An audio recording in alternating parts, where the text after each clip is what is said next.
West Coast Cookbook and Speakeasy with Chef Justice Putnam. Netrootsradio.com.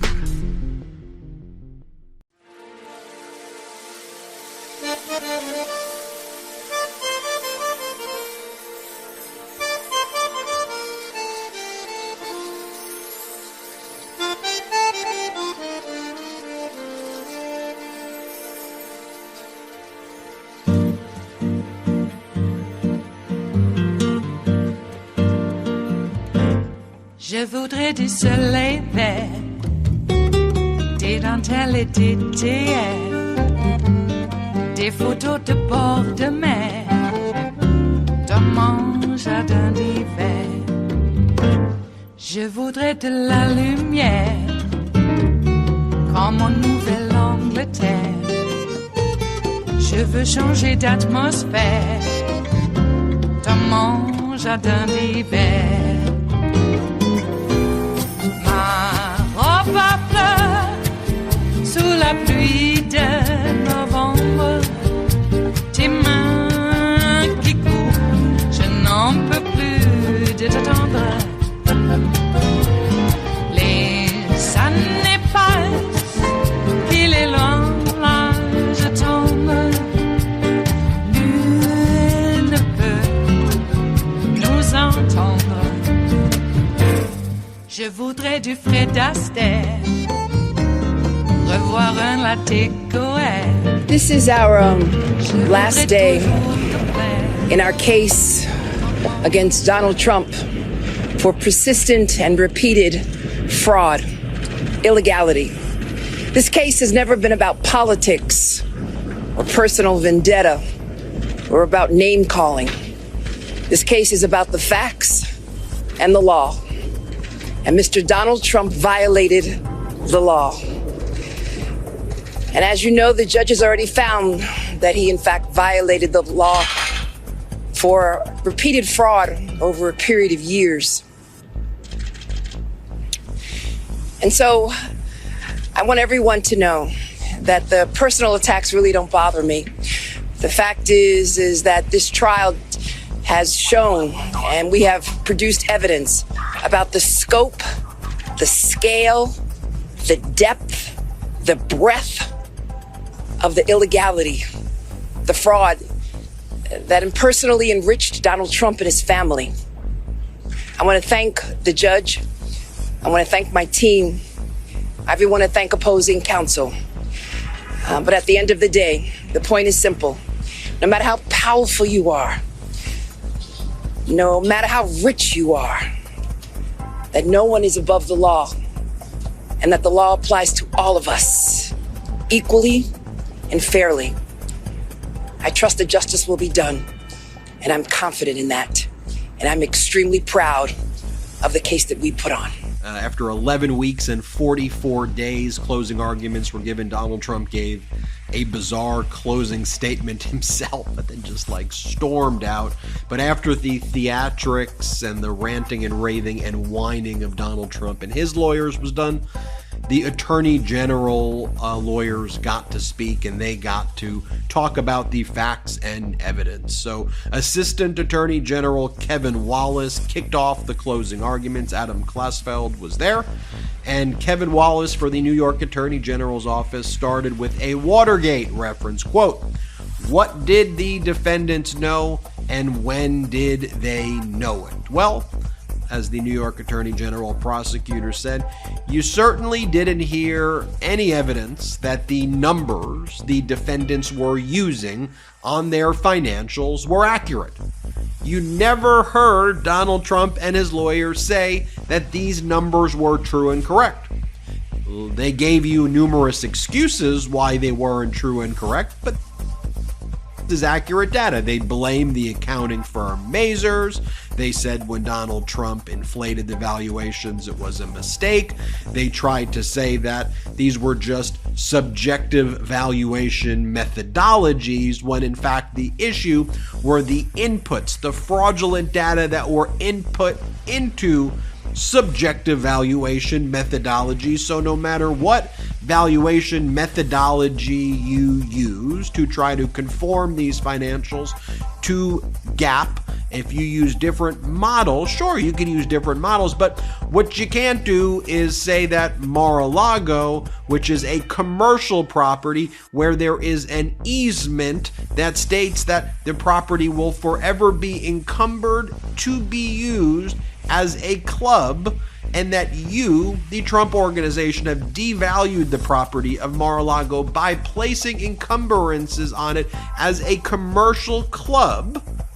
You then can't say this is actually a residential property that is valued at $300, $400 million, or even lie, as you did during these proceedings, and claim that the valuation of Mar-a-Lago is actually 100 to 150 times greater than the valuation that you gave to the property, Trump organization, not Judge Engoron. It was the Trump organization that valued Mar-a-Lago at under $27 million precisely because they wanted to pay less property taxes on it. And sure, if that's what you want to do, then just be consistent about it. You then can't lie and say it's actually a residential property to make the valuation higher. That's called fraud. Similarly, you can't say that your buildings are fully occupied and use the highest cost per square footage to come up with the highest leasing amounts for a fully occupied building when the building is not fully occupied and it's rent controlled. That is fraud. You can't say that your triplex is 30,000 square feet when it's actually 10,000 square feet to inflate the valuation by hundreds of millions of dollars on the property. When you take that data and you input it on any subjective valuation methodology, that is fraud. Your data is fraudulent.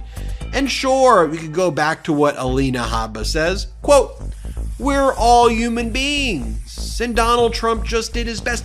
You can't harm Donald Trump for just his human error. That's the argument that Alina Habba made. Alina Habba then says that why would Donald Trump hire one of the largest accounting firms, Mazars, if he's going to commit fraud? I'd ask the question, why did Mazars insist that they were the ones who were not responsible for the collating, for the aggregation of the underlying data, that Trump, that the co-signers of the trustee, Eric and Don Jr., they were fully responsible for the accuracy of the data, not Mazars? That's what Mazars said. You could go back whether it's Enron, Bernie Madoff. Yes, people who commit fraud use large accounting firms and provide them with fraudulent data. But Alina Habba's other point is, explain to me, if you're trying to commit fraud, why would you put it in writing to a real estate agent? Excuse me, can you tell me how big this apartment is? Because you're committing fraud. Because you are lying to the real estate agent. That is why. And so as the New York Attorney General lawyers continued with their, thought a very powerful closing argument, again, unlike Trump's lawyers, they stuck to the facts. And there were some moments that I thought were definitely passion was injected into their closing arguments. The New York Attorney General lawyer Kevin Wallace described Trump's efforts to shift the blame to the accounting firm Mazars as one of the defense's undead arguments, to which Donald Trump's lawyer Christopher Kise furiously objected after Wallace turned to what he calls the defense's murderer's row of experts. All of these loser experts who lied one after another. And then Christopher Kise says, to use that caustic term, that is outrageous, Donald Trump's lawyers. That's outrageous behavior by the New York Attorney General's lawyer. And Judge Engoron said, I take it to be poetic license, not literal. And then Engoron looked at the New York Attorney General lawyer and said, are you actually accusing the defense experts of being murderers? To which Kevin Wallace deadpanned this from the New York Attorney General's office, looked at the judge and said, no, I was accusing them of being the 1927 Yankees, to which the whole room burst in laughter. Then you had the other Attorney General lawyer, Andrew Amir, took over breaking down the evidence and focused on things like, here's what Donald Trump's chief operating officer, Jeff McConney, said. Then Engoron asked, how do you think ex-Trump organization's chief operating officer, Jeff McConney, knew about the rent-stabilized units? Andrew Amir, the New York Attorney General lawyer, said, because he's not an idiot, Judge, to which everybody burst out in laughter. And McConney actually testified that he had copies of these things, like the deed restricting the use of Mar-a-Lago. This was a document case. You didn't need all of these witnesses, although the witnesses certainly added flavor to the documents, but you could see the fraud in the documents. That's why Judge Engoron granted summary judgment against Donald Trump from the outset, because there was no documents and data that rebut the fact that there was fraud in the documents. And I know Alina Habba finds it very difficult to understand how fraud can exist in documents, but that's how it works. It's either spoken fraud or document fraud. It has to happen somewhere. It doesn't just manifest in MAGA ether. It exists somewhere on paper. You also had the Attorney General lawyers display a transcript from McConney's testimony about Mar-a-Lago, and why was it not valued as a private club? Answer, I don't remember off the top of my head. New York Attorney General lawyer said, really, Your Honor? It's not like that was a shock question. It was asked by McConney's own lawyer, one of the Trump lawyers. The New York Attorney General lawyers said, let's take a look at Eric Trump's testimony. He denied knowledge of his father's financial statement, but let's take a look at the contemporaneous documents showing that Eric signed off on all of these things. There's no question that Eric Trump received the emails, knew what McConney was referring to, and knew about these financials. He's on these records. Speaking of denials, as Adam Klasfeld points out, the Attorney General's lawyer says, and Eric Trump was forced to recant and displayed the transcript. Question, so did you know about your father's annual financial statement as of August 2013? Didn't you? Eric, it appears that way, yes. And that is how they did it, as in a data-driven way. And one of the things, though, that the judge said at the end is that he hoped that there would be a final ruling before January 31st. We've always predicted that here at the Midas Touch Network, that we thought that you'd have a final verdict by Judge Engoron on or before February 1st is what we said. So, with the E. Jean Carroll defamation case now going to trial in the next few days on the issue of damages, with Judge Engoron issuing a ruling on damages in the New York Attorney General civil fraud case, I think by February 1 we will have Donald Trump hit with somewhere between $250 million to $1 billion in damages. You heard that right. $250 million to $1 billion in damages. And Ben, how do you get at these numbers? Well, the New York Attorney General is requesting $370 million as disgorgement damages, return of this money that was obtained by Trump through fraud and deceit. But also, that does include interest. 9% per year, compounded, adds about $200 million to that amount. And you get quickly in the $500 million range in damages. Plus, the E. Jean Carroll verdict, which I think will be anywhere between $10 to $15 million on the low end, and there could be a runaway jury, and I could see $100 million plus Giuliani-style verdict as well. We know Judge Engoron has already ruled to dissolve the Trump Organization in a prior order.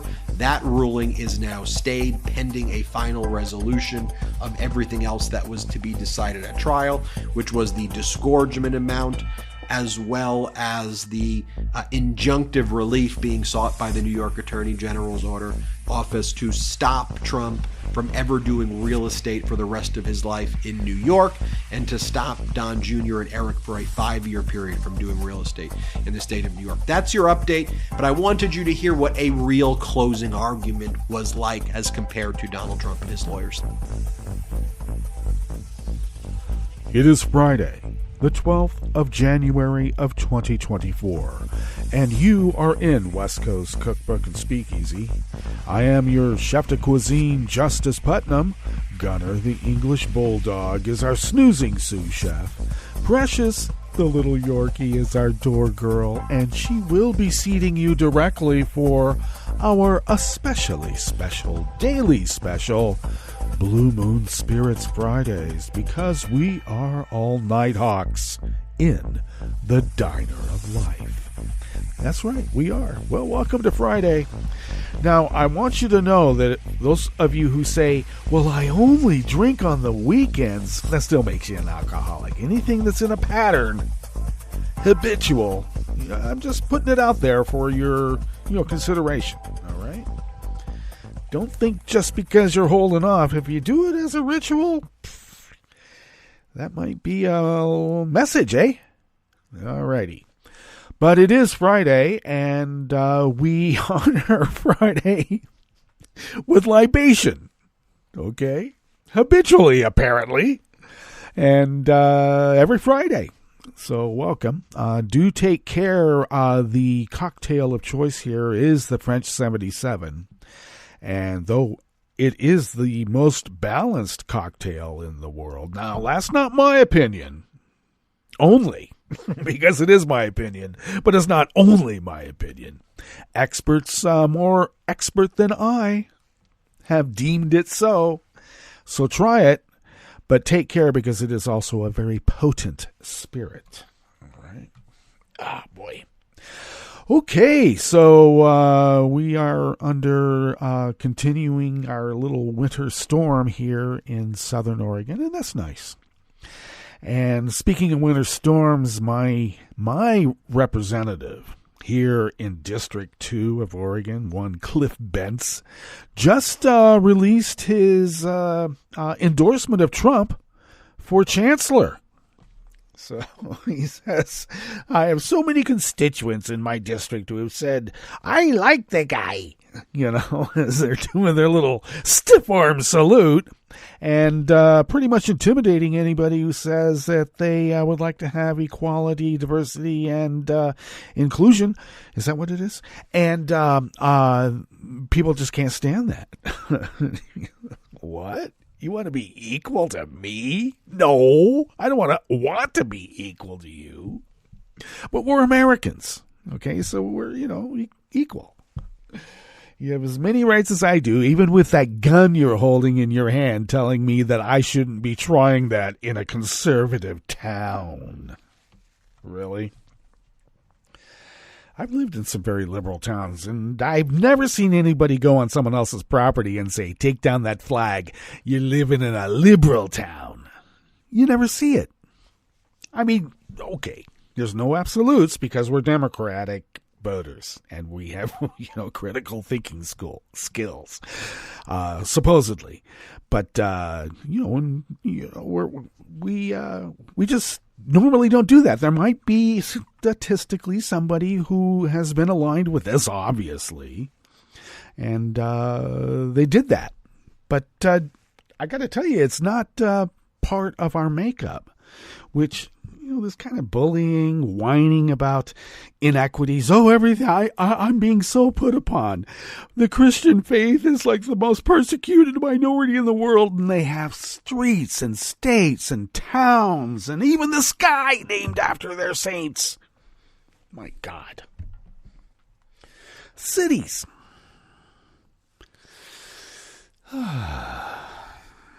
Okay. St. Paul this. Okay, pal. We're so discriminated. Well, church on every corner. There's more churches in America than there are Starbucks. And that tells you something right there. talking about habitual behavior every morning. I'm sorry, but I have a ritual with it, Almost like a Japanese tea service. Everybody has their own morning ablutions. Stiff. I'm stiff. I'm getting old. Oh, yes.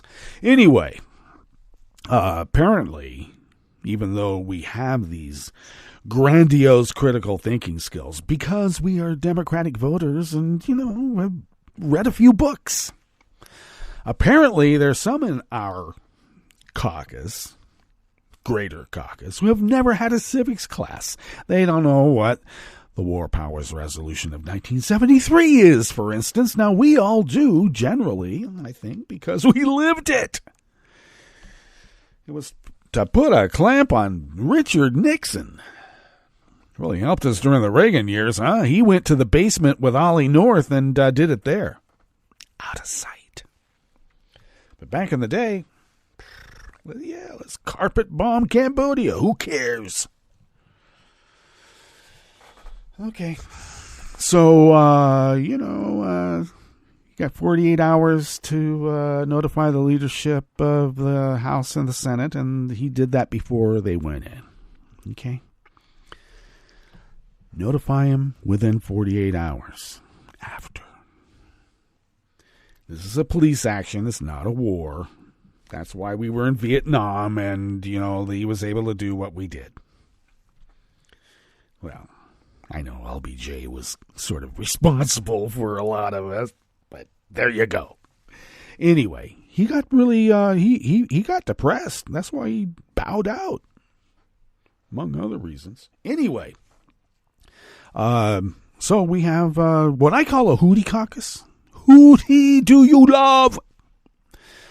Because knee-jerk reaction of like, oh, yeah, Joe should have, he violated the Article 1 of the Constitution, got to notify Congress. It's an act of war. We didn't declare war, and only Congress can declare war, and I know, yada, yada, yada. But there was the Wars Powers Resolution, not an act. It was a resolution to the act of 1973.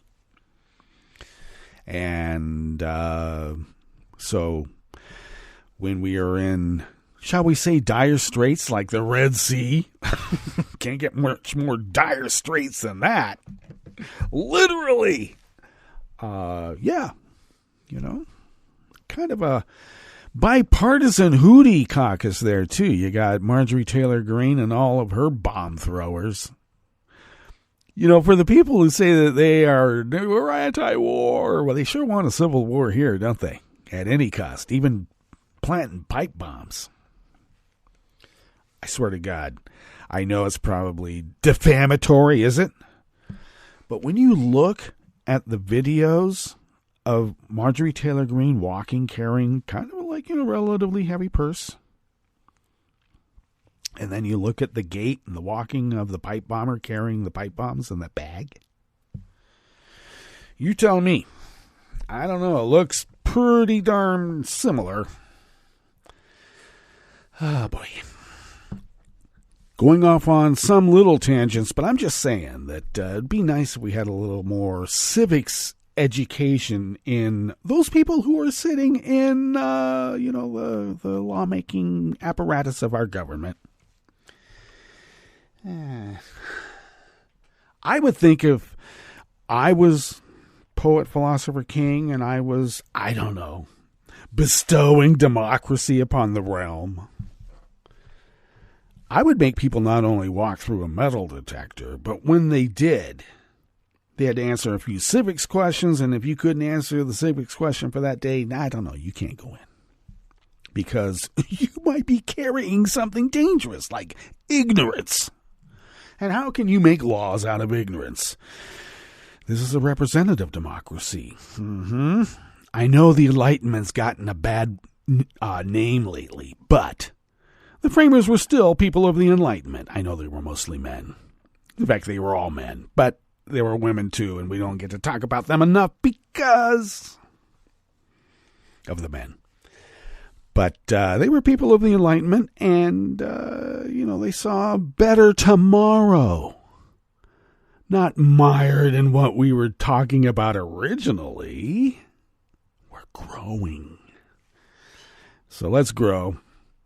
Let's make sure that, I'm anti-war. I really am. I'm nonviolent. But I would also bring up that Martin Luther King says you can't just stand there and let someone keep slapping you. You can't. Move back. I'm sorry. It's hard not to counter. Okay? It's just really hard not to. But we must try anyway. What do we have in store for you? We went a little bit longer on our opening rant after the long opening there at the top about those closing arguments by the prosecutors. And that was great. So what else do we have in store for you here in the Bistro Cafe of West Coast Cookbook and Speakeasy? This is such a sad story, and this is where I want to get into it. The family of the beloved vice president of the student affairs at HBCU Lincoln University in Missouri has confirmed her death on 8 January was by suicide, brought on by the bullying and severe mistreatment by the university's white president. Used to be the head basketball coach. Now he's the president. How did that happen? An Oregon Proud Boy pled guilty to transporting undocumented migrants in Arizona. Oh, my God. Every accusation is a confession. Let's be clear about this. And the Wisconsin Supreme Court refused a request by Republican lawmakers to reconsider its ruling ordering the drawing of new legislative maps. Nope. They don't get to have their gerrymandered maps that kept them in power for so long. No more. After the break, we move to the chef's table where German Chancellor Olaf Scholz condemned a plot by far-right groups to deport millions if they take power. Well, now that's the good old days they like. And a migrants' rights group criticized Cyprus authorities for not condemning a bomb attack on its offices by right-wing extremist groups. It's like a pandemic now, isn't it? All that and more on West Coast Cookbook and Speakeasy. Bon appetit.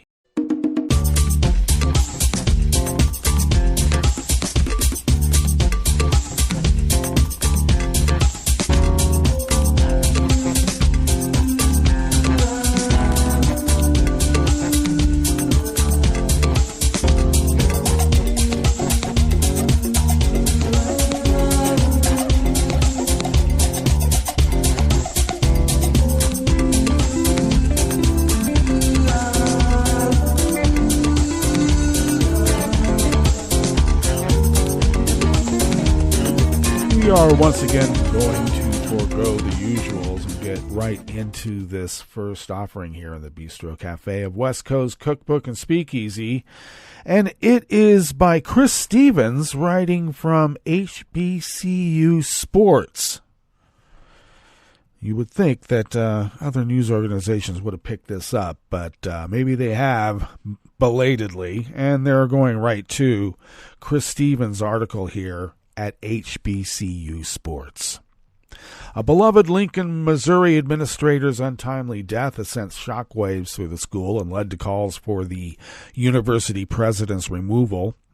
Vice President of Student Affairs Antoinette Bonnie Candia Bailey died on January 8th, and according to a report from HBCU Buzz, Bailey's family confirmed her death was by suicide brought on by bullying and severe mistreatment by university administrators. They say plural, but they were led. Let's just put it that way. Lincoln University, Missouri's National Alumni Association president, Sherman L. Bonds, wrote a letter to the school requesting the removal of President John Mosley immediately. I find myself standing in the state of hopelessness, Bonds wrote. Therefore, My appeal to you and the Board of Curators is to find a resolution that restores the consciousness of peace and healing. As president of the Lincoln University National Alumni Association, I've become compelled to demand a change in the office of presidency of the university effective immediately. Mosley previously served as head men's basketball coach and athletic director from 2014 to 2021. He began serving as university president in 2022. Reports state that Bailey felt unsupported, disregarded, and abused after countless attempts to speak out on the bullying and harassment she experienced in her role from President Mosley. Bailey also reportedly discussed in a letter before her death regarding the stigmatized bullying she faced from the president and other leadership officials after disclosing her mental illness to the university. The Lincoln University, Missouri community has taken to social media with the hashtag #FireMosley to express their heartbreak and outrage.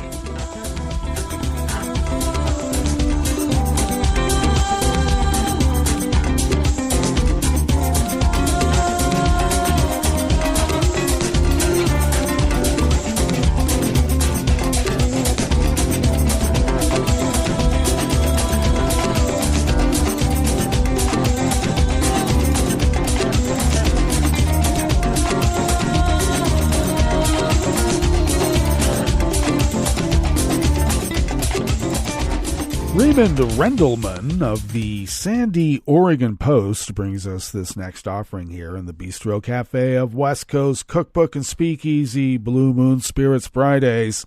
A Proud Boys member being prosecuted for criminal offenses during the Oregon City Clackamas Park riot has pled guilty to transporting undocumented migrants in Arizona. Barry Lloyd James Johnson, how many names do these guys get? Age 58, is seen on a drone video, police body cameras, and bystander video from 2021 engaging in violent behavior in Oregon City. While awaiting trial on the Oregon case, Johnson transported the undocumented migrants in Arizona, violating federal immigration law. On or about November 15th of 2023 in the District of Arizona, I, Barry Johnson, was driving a 2018 Dodge Durango near Palominas. I was transporting 2 illegal aliens in the vehicle, including Adrian Sanchez, Texas, and Wilmer Johnny Ocampo Estrada, and I knew the individuals were illegal aliens. There's no such thing. I know they keep saying it, but that's just me, I guess. Back to this guy, James Johnson. And I intended to assist them in remaining in the United States unlawfully. I was going to be paid for the transportation. Johnson wrote as part of his December 13th guilty plea. He faces up to 2 years in federal prison for his involvement in the illegal immigration scheme alone. He told Border Patrol agents that smugglers would have paid him $800 as a driver for the 2 migrants and that he had been looking for work in Arizona after losing his job and being involved in a vehicle crash. Oh, boo-hoo. On December 26, Johnson attempted to set aside his Oregon case by saying the length of imprisonment he faces in Arizona is larger than what is expected if convicted in Oregon.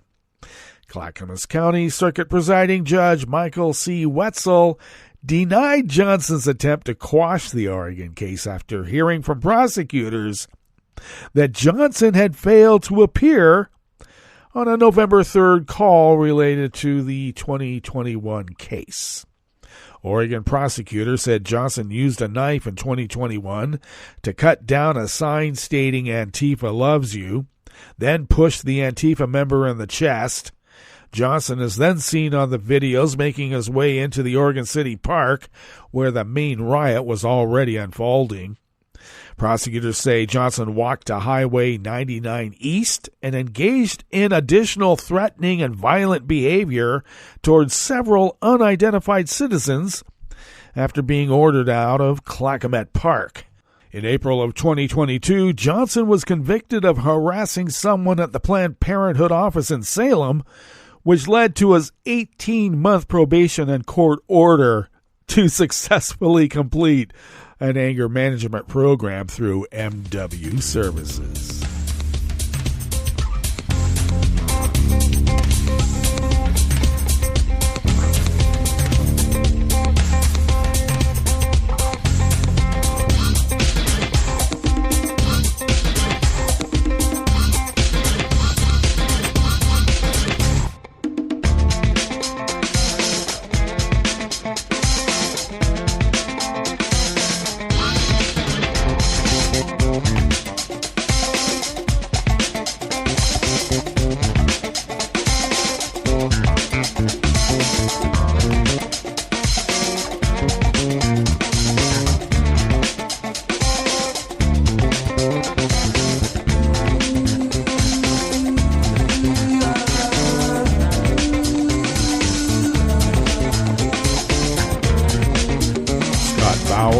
Associated Press brings us this final offering here in the Bistro Cafe of West Coast Cookbook and Speakeasy. The liberal-controlled Wisconsin Supreme Court yesterday, Thursday, refused to reconsider its ruling ordering the drawing of new legislative maps, rejecting a request from Republican lawmakers to put its December order on hold. The court ruled 4-3 on December 22 that the current maps drawn by Republicans are unconstitutional and must be redone in time for the November election. Today is the deadline for parties in the lawsuit, which includes state lawmakers and Democratic Governor Tony Evers, to submit new maps. Consultants hired by the Supreme Court will review those submissions and issue their own report and perhaps their own maps by February 1st. State elections officials have said maps must be in place by March 15th to be in play for the 2024 election. Republicans asked the court to put its ruling on hold, saying they couldn't make today's deadline to submit maps. They also argued that the court did not listen to their arguments in the case and didn't give them a chance to respond to the deadline for new boundaries. Oh, boo-hoo-hoo. But the court yesterday voted 4-3 to reject the request, with the court's 4-justice liberal majority voting to deny it. Oh, so nefarious. The legislative electoral maps drawn by Republican-controlled legislature in 2011 cemented the party's majorities, which now stand at 64-35 in the Assembly and 22-11 supermajority in the Senate. The court ruled in December that the current boundaries are unconstitutional because they are not contiguous. Many districts include sections of land that are not connected, resulting in maps that resemble, literally, Swiss cheese. Well, that brings us to our break. And when we get back from that break, we will go through weather from around the world, and we will finish up with the stories that we've curated for you today. You are listening to West Coast Cookbook and Speakeasy, and we will be right back. You are listening to netrootsradio.com. Please hang up and try again.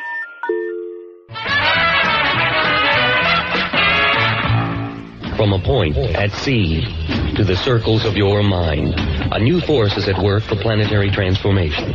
New radio for a new Earth.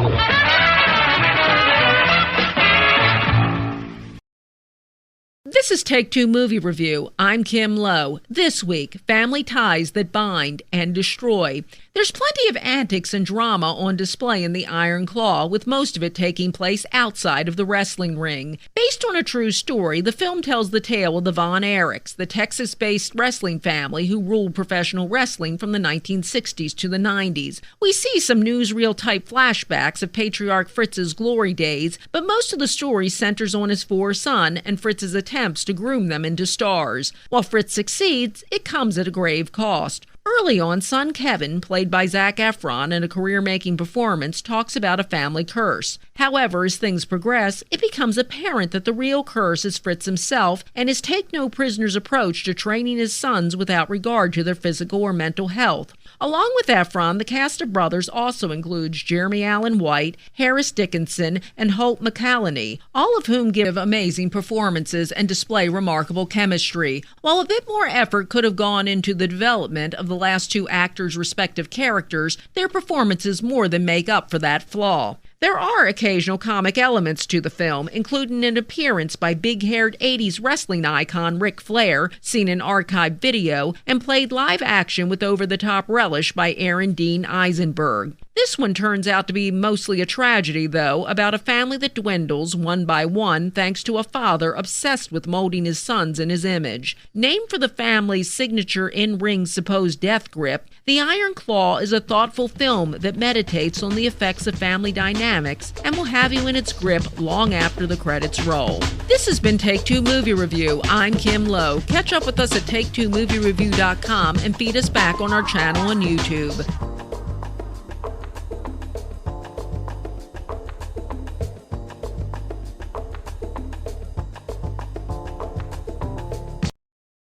This is an important message from the U.S. Department of Health and Human Services. When it snows this winter, make sure you clear more than your driveway. Before you hit the road and before you get in the driver's seat, check to be sure that your vehicle's tailpipe is clear of snow. If the tailpipe is blocked, carbon monoxide, an odorless, colorless, and deadly gas produced by your engine can build up quickly inside your vehicle, poisoning anyone inside. To learn more, call 1-800-CDC-INFO. That's 1-800-232-4636. In 2012 in the United States, about 317,000 motor vehicle crashes involved a large truck.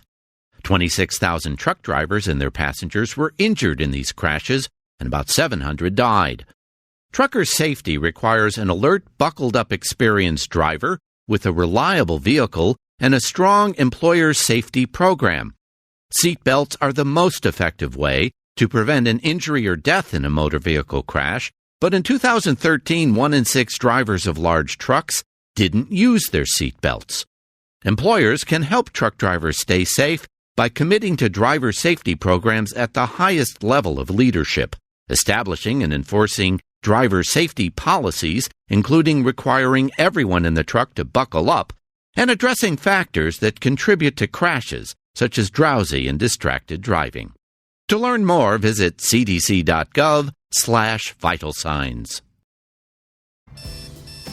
Wake up and text. Text and eat. Text and catch the bus. Text and miss your stop. Wait. Text and be late to work. Sorry, I'm late. Text and work. Text and pretend to work. Text and act surprised when someone calls you out for not working. Who, me? Text and meet up with a friend you haven't seen in forever. Hi. Oh, hey. Text and complain that they're on their phone the whole time.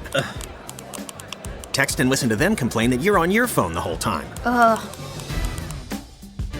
Text and whatever. But when you get behind the wheel, give your phone to a passenger. Put it in the glove box. Just don't text and drive.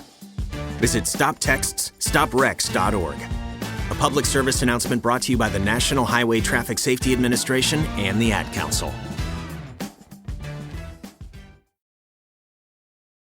This is how we do every day. We be grinding, and if you wanna come and text us, if you love them enough to turn off your music and pretend like their music is your music.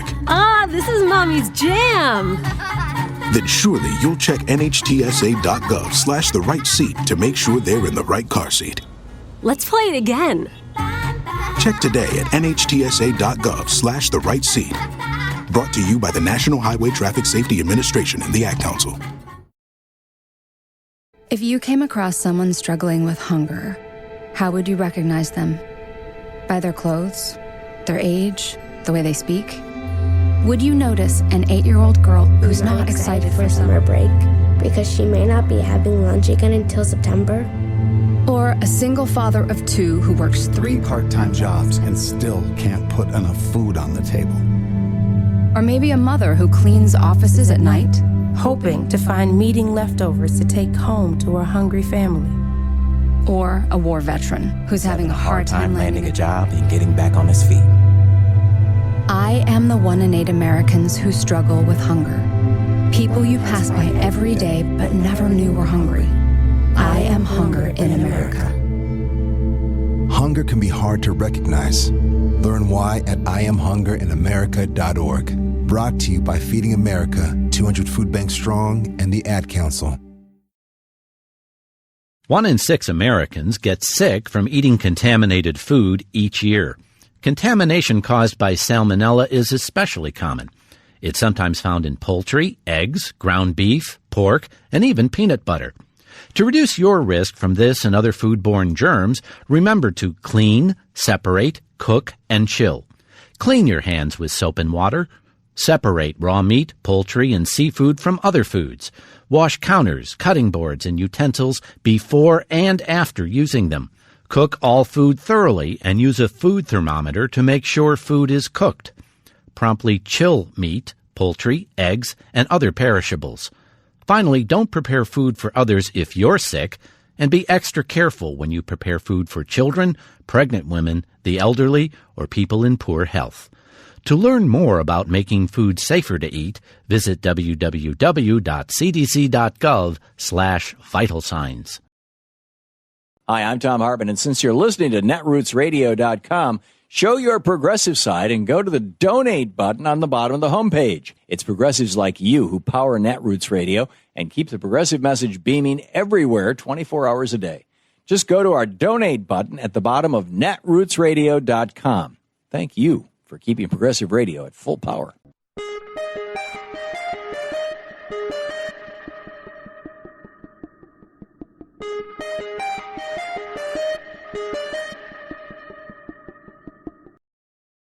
You're listening to the American Democracy Minute, keeping your government by and for the people.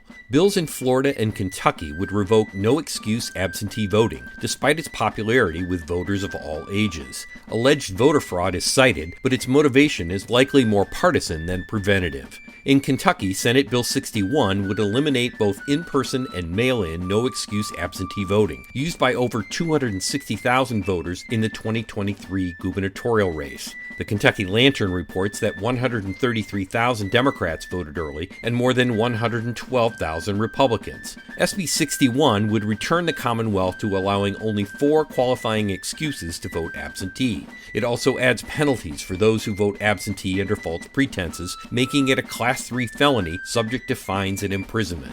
In Florida, no-excuse absentee voting was implemented under former Governor Jeb Bush in 2002. 1/3 of Florida voters now use it, and a column in the Palm Beach Post notes that in 2016, Donald Trump had over 58,000 more mail-in votes than rival Hillary Clinton. Yet SB 1752 would reinstate just 4 approved excuses to vote by mail, severely curtailing the popular option. According to a Republican county election supervisor quoted by WKMG-TV, it would be a complete disaster. No widespread voter fraud is linked to mail ballots in either state. We have links to the bills at AmericanDemocracyMinute.org. I'm Brian Beal. I'm Rick Smith, and this is Labor History in 2. On this day in labor history, the year was 1932. A very unusual army marched on Washington, D.C. Pro-labor Catholic priest Father James Renshaw Cox led the march. Father Cox had worked as a cab driver and steel worker before attending seminary and serving as a chaplain in World War I. After the war, as a pastor in Pittsburgh, he organized food assistance for those hit hard by the Great Depression. As the number of unemployed grew, Father Cox came up with a new plan to help the suffering in his city. He organized Cox's army, 25,000 Pennsylvanians who had lost their job due to the Great Depression. Cox led them from Pennsylvania to the nation's capital to demand a works program. Cox led them from Pennsylvania to the nation's capital to demand a public works program to put people back to work. The protest was the largest in Washington, D.C. up until that time. It was considered a great embarrassment to Republican President Herbert Hoover, yet the president still did not move to provide government assistance. Such inaction helped to usher in the era of Democrat Franklin Delano Roosevelt's presidency, whose New Deal policies included public jobs programs. The protest also spawned a popular saying for women of that day. According to the Associated Press, The men of Cox's army ate 2,500 pounds of sauerkraut, 1,500 pounds of hot dogs, 11,000 apples, 650 gallons of soup, 450 loaves of bread, and 1,600 dozen of donuts and rolls during the protest. When cooking dinner for their families, women might explain, "I made just enough food to feed Cox's army." Labor History in 2 brought to you by the Illinois Labor History Society and The Rick Smith Show. For more information, go to laborhistoryin2.com. Like us on Facebook and follow us on the Twitters at Labor History in 2.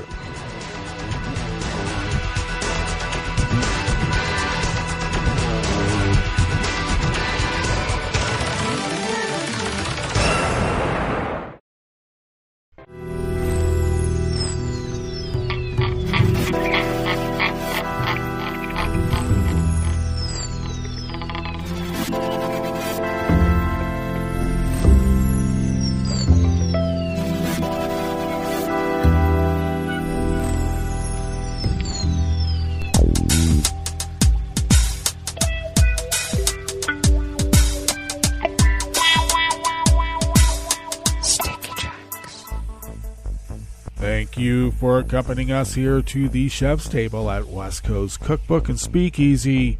Blue Moon Spirits Fridays, because we are all night hawks in the Diner of Life. We always begin weather from around the world along the banks of the Rogue River in the Rogue River Valley of southern Oregon on the west coast of the continental United States of America, where it is currently 39 degrees Fahrenheit, expecting highs only in the low 40s. And looks like we're no longer under that active storm, a winter storm watch, so I suppose that's good. But we're having rain showers this morning, becoming a steady rain throughout the day. And winds will be light and variable, expecting about, well, it says a quarter inch for today, and then looks like a half inch tonight, with lows in the upper 30s, winds light and variable, and then cloudy tomorrow with rain all day, and looks like we're going to get about an inch or more tomorrow just during the day. Well, that's something to look forward to. And once again, pollen is rated as none here in the hamlet of Rogue River proper. The air quality index for the region is in the good range at 13 parts per million, and the daytime UV index is low, although it's ticked up to level 2. Barometric pressure is rising slightly at 30.17 inches and is expected to fall precipitously. Visibility is at 8 miles, and relative humidity is at 98%. Weather from around the world is brought to you by a crowd of crowdsourced weather stations that a crowd crowdsources from around the world, and that is the Weather Underground. London is 42 degrees and cloudy. Paris is 36 and cloudy with an advisory there could be disruptions due to severe cold temperatures. And that must be nighttime temperatures they're referring to. Rome is 54 degrees and clear. Bagram is 36 and partly cloudy. Kyiv is 13 degrees and mostly cloudy. Hong Kong is 64 and fair. Tokyo is 45 degrees and clear. Victoria, Melbourne, Australia is 68 and clear. San Francisco, California is 45 degrees and partly cloudy with a small craft advisory. Chicago, Illinois is 33 degrees with snow, showers, and wind, and they do have a small craft advisory. Who wants to be sailing now anyway? And New York is 46 degrees Fahrenheit, fair, but they have their continuous gale warning. And that is weather from around the world, brought to you by a crowd of crowdsourced weather stations that a crowd crowdsources from around the world.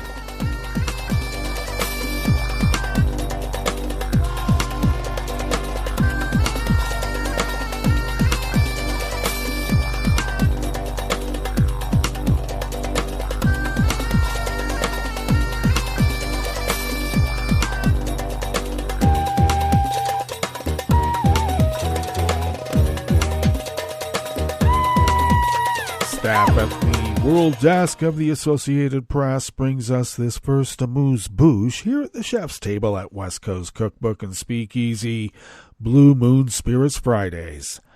German Chancellor Olaf Scholz sharply condemned plans by members of far-right groups who supposedly met recently at a mansion outside Berlin to devise a plot to deport millions of immigrants, even those with German citizenship, if the groups take power. The plan, which was published in an article by the investigative journalist group Correctiv on Wednesday, has led to an uproar in the country because it echoes the Nazis' ideology of deporting all people who are not ethnically German. Scholz said Germany will not allow anyone living in the country to be judged based on whether they have foreign roots or not. We protect everyone, regardless of origin, skin color, or how uncomfortable someone is for fanatics with assimilation fantasies, the chancellor wrote on Twitter. Anyone who opposes our free democratic order is a case for Germany's domestic intelligence office and the judiciary, he said, adding that learning the lessons from Germany's history should not just have been lip service.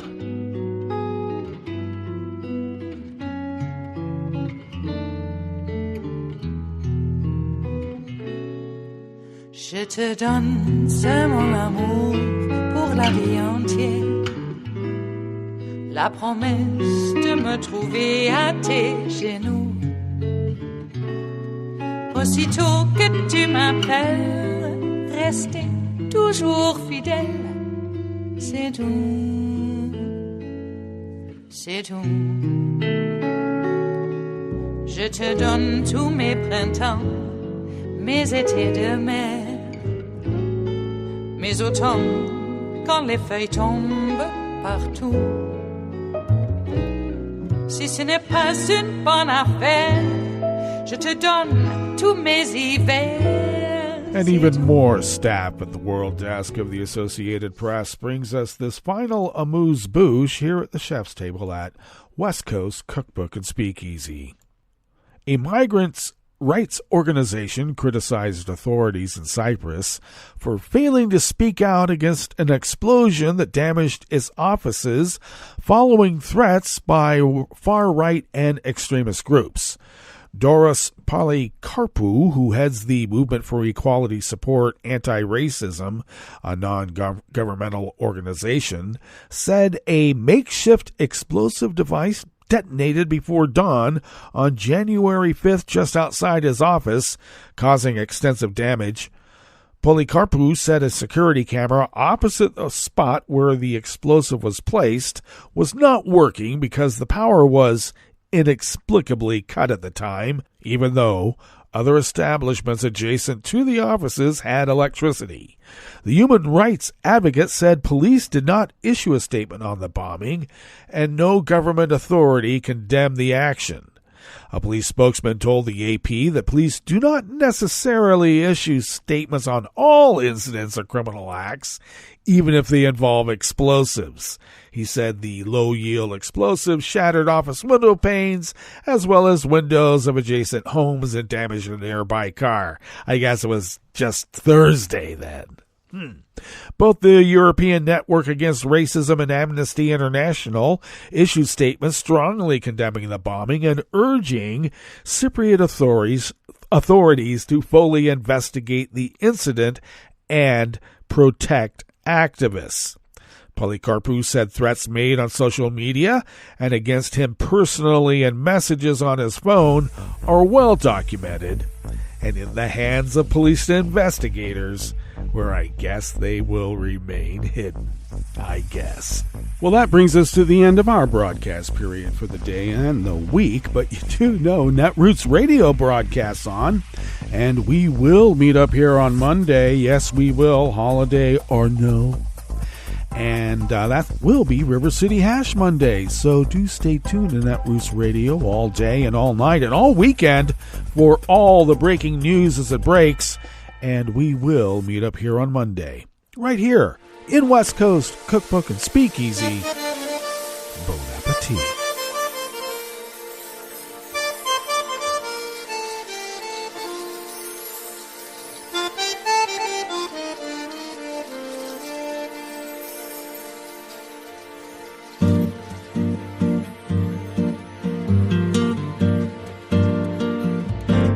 Je voudrais du soleil vert, des dentelles et des théières, des photos de bord de mer, dans mon jardin d'hiver.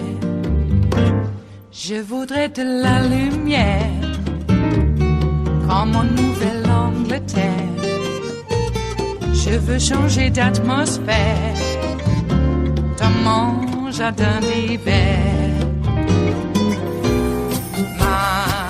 Ma fleur sous la pluie de novembre, tes mains qui courent, je n'en peux plus de t'attendre. Les années passent, il est loin, là je tombe. Nul ne peut nous entendre. Je voudrais du Fred Astaire, revoir un latte Goël.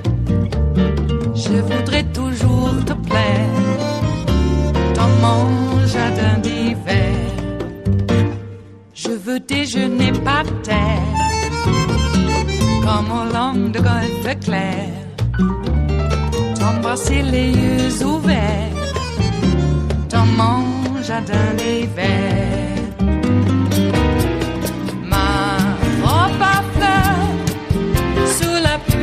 De novembre, tes mains qui courent, je n'en peux plus de t'attendre.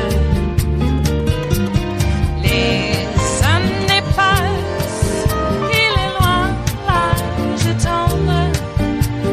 Nul ne peut nous entendre. Ba-da-da-dum-di-da-dum. Ba-da-da-dum-di-da-dum. Ba-da-da-dum-di-da-dum. Dans mon jardin d'hiver. Ba-da-da-dum-di-da-dum. Ba-da-da-dum-di-da-dum. Ba-da-da-dum-di-da-dum. Dans mon jardin d'hiver. Dans mon jardin d'hiver. Dans mon jardin d'hiver.